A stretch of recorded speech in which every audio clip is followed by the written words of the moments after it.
Buenos días, me da gusto saludarlas nuevamente. Vamos a continuar con el estudio de nuestra lección número 7, titulada Las enseñanzas de Jesús y el gran conflicto. Recordemos que estamos hablando sobre esto, sobre el gran conflicto. Así que vamos a elevar una oración antes de comenzar con el estudio. Oremos. Te agradecemos, bendito Padre, en esta hora, Señor, por tus bendiciones. Guíanos en el estudio de tu palabra, Señor. Sé con cada uno de los que oyen este mensaje, Señor. Gracias. En Jesús te lo pedimos. Amén. La parte de hoy lleva por título No juzgue. Y este estudio se da dentro del marco de las enseñanzas del sermón del monte que Jesús pronunció. Y este sermón del monte que Jesús pronunció, lo pronunció al principio de su ministerio. Y fue un sermón revolucionario porque dio a entender cosas muy diferentes a las que los escribas y los fariseos estaban enseñando. Así que para comenzar le dijo a la gente que ellos eran personas importantes. Y bueno, el mensaje o el capítulo 5 de San Mateo comienza que dice que viendo a la multitud subió al monte y sentándose a él vinieron sus discípulos. Y sentándose vinieron a él sus discípulos. Eso lo encontramos en San Mateo 5:1. Y bueno, antes de llegar al tema, lo que es sobre que no debemos de juzgar, y ya comenzar con lo que es el estudio de la lección, vamos a repasar únicamente brevemente sobre los otros grandes temas que Jesús enseñó en este sermón del monte. Él ahí fue donde pronunció las bienaventuranzas que están registradas en San Mateo 5, 3 al 12. Y por medio de las bienaventuranzas, él dijo a la gente común que ellos eran importantes y benditos a los ojos de Dios. También en San Mateo 5, 3 al 16, también les dijo que ellos eran la sal de la tierra y que ellos eran la luz del mundo.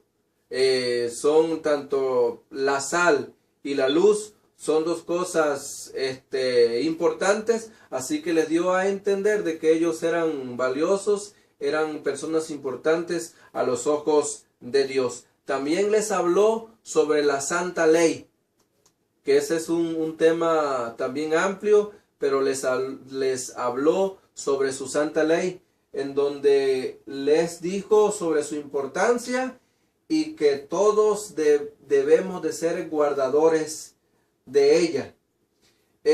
También advirtió sobre la conducta, que hay muchos que tratan de impresionar a otros con su buena conducta.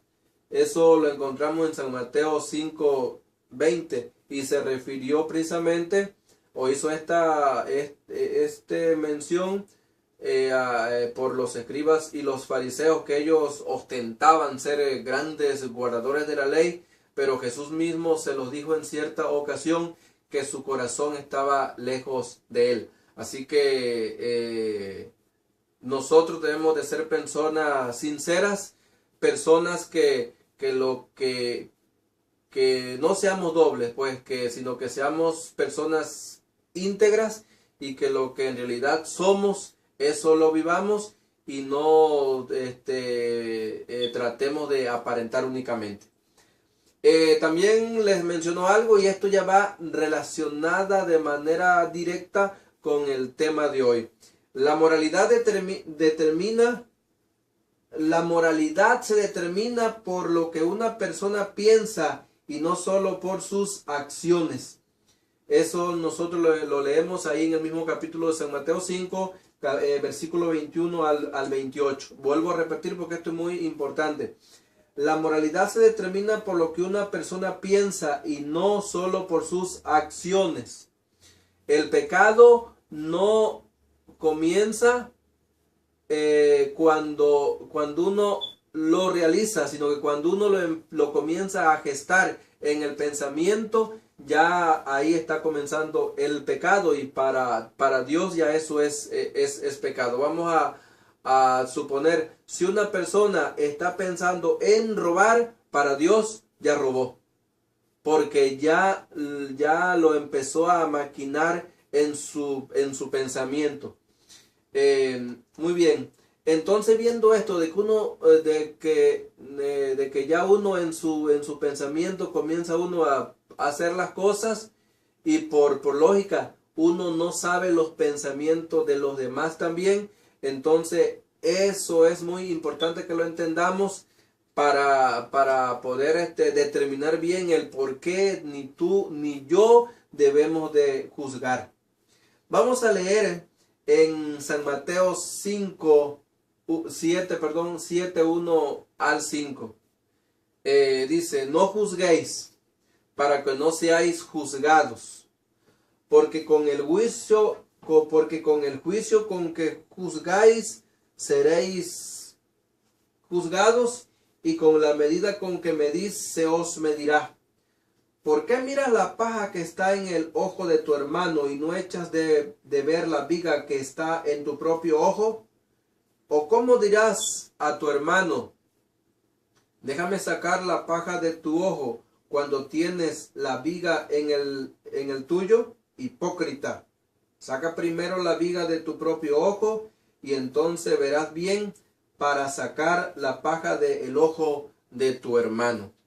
Así que vemos hermosas palabras que dijo Jesús, y palabras duras, palabras que nos afectan directamente a nosotros, porque más de una vez somos muy ligeros para juzgar la vida y las acciones de los demás sin saber cuáles fueron sus motivos o cuáles son sus motivaciones para hacer las cosas. Dice ahí en su pantalla, Jesús también enseñó cómo debía ser nuestra actitud respecto a los errores de los demás. No debemos de erigirnos en jueces de otros. Si lo hacemos, nos ponemos del lado de Satanás, el acusador de nuestros hermanos. Así que, por lo tanto, no debemos de intentar, no debemos de estimarnos a nosotros mejores de los demás, porque cuando hacemos eso, eso significa claramente que la humildad está muy lejos de nosotros. La humildad significa que siempre debemos de ver a los demás como superiores a uno mismo.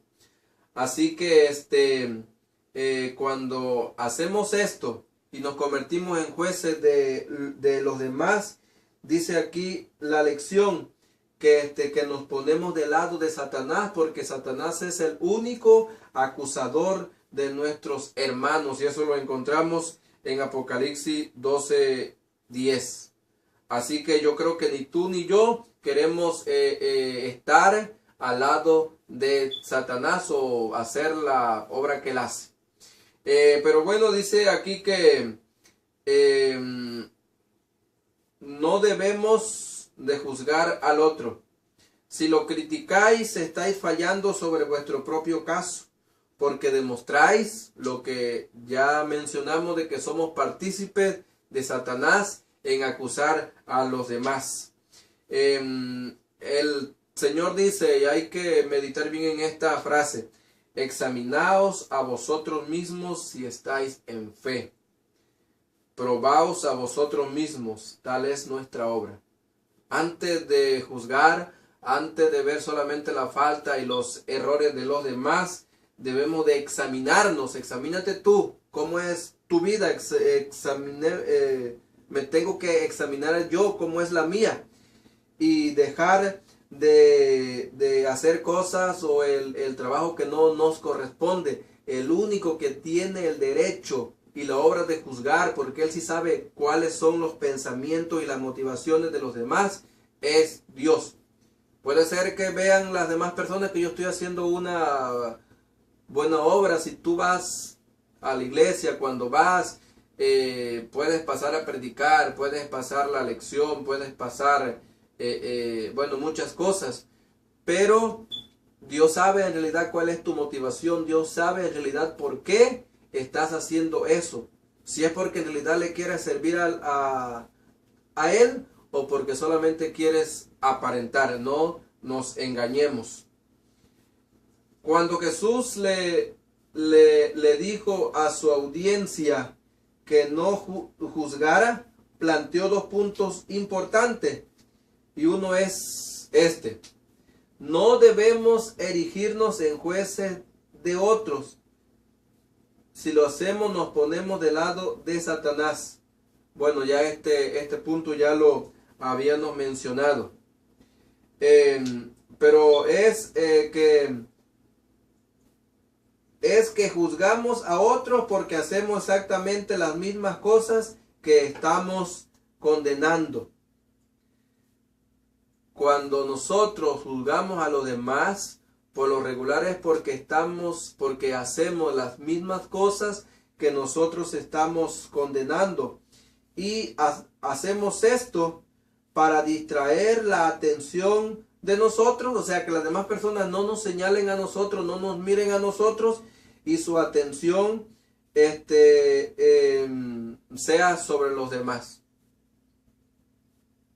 Que la atención de las personas sea sobre la otra persona a quien nosotros estamos